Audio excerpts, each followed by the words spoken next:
Diyan guys, may pagong.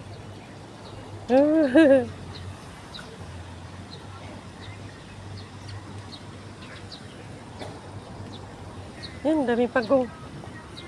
Bao.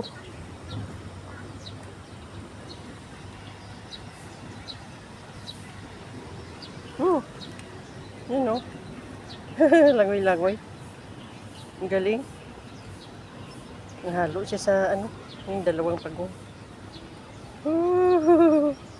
Ayan pa oh, madami.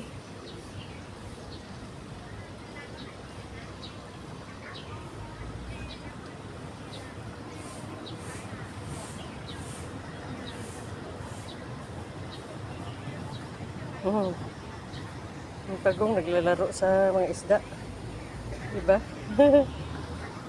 Galing. Dito ako guys, nag-exercise. Ayan, daming pagong. Yan o.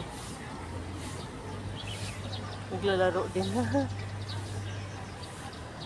Yan guys, dito ako, lawak nito. Dito sa Flower City. Ito yung Flower City. Yan. Yan. Ang ganda ng ano. Yan. Siguro may isda din dito. Yan, salamat sa panood mo. Kay Pangga Yahoo.